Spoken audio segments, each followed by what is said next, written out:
كتاب الله دستوري. Bismillahirrahmanirrahim. Assalamualaikum warahmatullahi wabarakatuh. Alhamdulillah wassalatu wassalamu ala rasulillah. Adik-adik sekalian dirahmati Allah subhanahu wa ta'ala, kita akan belajar kata mutiara dalam bahasa Arab atau dikenal dengan mahfudot, ya, kata mutiara. Kenapa kita belajar kata mutiara? Karena mengandung nasihat-nasihat, mengandung hikmah, mengandung pelajaran-pelajaran yang bisa kita terapkan dalam kehidupan kita, ya. Baik, kita akan belajar 5 mahfudot dalam bahasa Arab. Adik-adik sekalian dirahmati Allah subhanahu wa ta'ala, mahfudot yang pertama adalah mansaro ala darbi wasola. Ya, saya ulangi lagi, mansaro ala darbi wasola. Artinya, barang siapa yang berjalan di atas jalannya, sampailah ia. Saya ulangi lagi, barang siapa yang berjalan di atas jalannya, sampailah ia.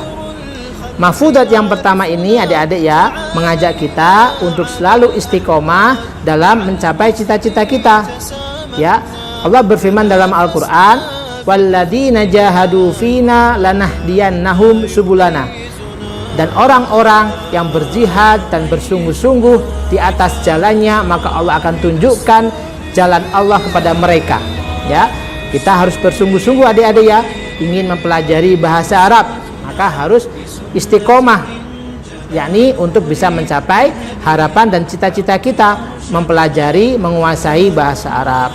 Ingin kuliah di luar negeri, maka kita harus bersungguh-sungguh atau selalu istiqomah untuk mencapai cita-cita kita, ya.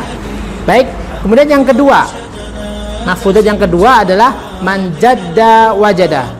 Saya ulangi lagi, manjadda wajada. Mungkin adik-adik sudah sering mendengar, ya, kata mutiara ini. Barang siapa yang bersungguh-sungguh, maka ia akan mendapatkannya atau ia akan berhasil. Ya, saya ulangi lagi, barang siapa yang bersungguh-sungguh, maka ia akan mendapatkannya atau ia akan berhasil. Mahfudat yang kedua ini, adik-adik, mengajak kita untuk selalu bersungguh-sungguh dan tekun ketika mempunyai harapan atau dalam menuntut ilmu, seperti yang sudah kita sampaikan kisah Imam Ibnu Hajar Al-Asqalani, ya, bagaimana dia mendapatkan inspirasi atau hikmah dari tetesan air yang melubangi batu yang secara terus-menerus karena ketekunannya. Maka adik-adik harus sungguh-sungguh dalam menuntut ilmu. Manjadda wajada. Barang siapa yang bersungguh-sungguh, maka ia akan mendapatkannya. Ya, Ustadz, saya merasa susah belajar ilmu agama, belajar bahasa Arab, susah menghafal. Maka harus melaksanakan dari kata mutiara ini, manjadda wajada. Ya, harus sungguh-sungguh untuk bisa mendapatkan sesuatu, ya. Oke, kemudian mahfudat yang ketiga, ya, mahfudat yang ketiga, man sobaro dofiro. Saya ulangi lagi, man sobaro dofiro. Barang siapa yang bersabar, maka ia akan beruntung. Saya ulangi lagi, barang siapa yang bersabar, maka ia akan beruntung. Mahfudat yang ketiga ini, adik-adik, mengajak kita untuk selalu bersabar dalam segala sesuatu. Karena dengan bersabar kita akan beruntung, ya. Dalam mahfudat yang lain dikatakan as-sabru yu'inu ala kulli amalin.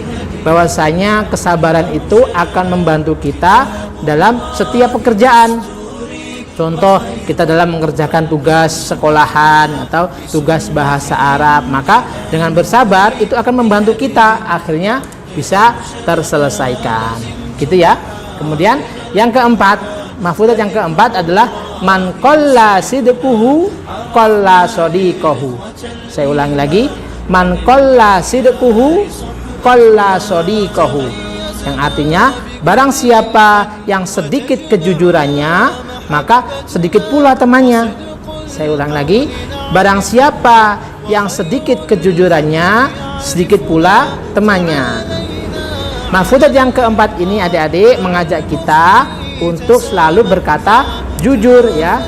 Dalam hadis dikatakan kulil haqqo walau kana murran. Katakanlah sebuah kebenaran walaupun itu terasa pahit, ya. maka kita harus terbiasa jujur adik-adik ya. Maka kita akan senang berteman dengan orang-orang yang jujur ya. Karena adik-adik ya, ternyata bohong itu adalah pangkal dari semua dosa adik-adik ya, dalam hadis dikatakan ra'sud dunubi al-kadibu. Apa? Pangkal daripada segala dosa adalah berbohong. Berbohong kepada diri sendiri, berbohong kepada Allah, berbohong kepada orang tua kita. Maka kita harus terbiasa berkata jujur adik-adik ya. Kalau kita diminta untuk berbohong, jangan mau, karena kita harus terbiasa berkata jujur. Karena itu adalah perintah Allah dan Rasulnya untuk selalu berkata jujur. Kemudian yang kelima adik-adik, mahfud yang kelima adalah jalis ahlas sidqi wal wafai. Saya ulangi, jalis ahlas sidqi wal wafai. Artinya, pergaulilah orang yang jujur dan menempati janji. Ya, saya ulangi lagi, pergaulilah orang yang jujur dan menepati janji. Mahfudzat yang kelima ini adik-adik ya, menganjurkan kita untuk selalu bergaul dengan orang-orang yang terbiasa berkata jujur adik-adik dan menepati janji ya. Karena adik-adik ya, kalau kita bergaul dengan orang-orang yang jujur dan menepati janji, secara otomatis terpengaruh oleh mereka. Seperti dalam pepatah adik-adik ya, kalau kita bergaul dengan penjual minyak wangi, maka kita ikutan menjadi wangi. Tapi kalau kita bergaul dengan pandai besi, maka bisa jadi kita akan ikutan terbakar. Mungkin abunya, mungkin bahunya ya, dan lain sebagainya. Baik adik sekalian dirahmati Allah Subhanahu wa taala, semoga kita semua tetap semangat untuk belajar bahasa Arab sebagai bahasa Al-Qur'an dan bahasa Nabi kita Muhammad sallallahu alaihi wasallam. Wabillahi taufik wal hidayah. Wassalamualaikum warahmatullahi wabarakatuh.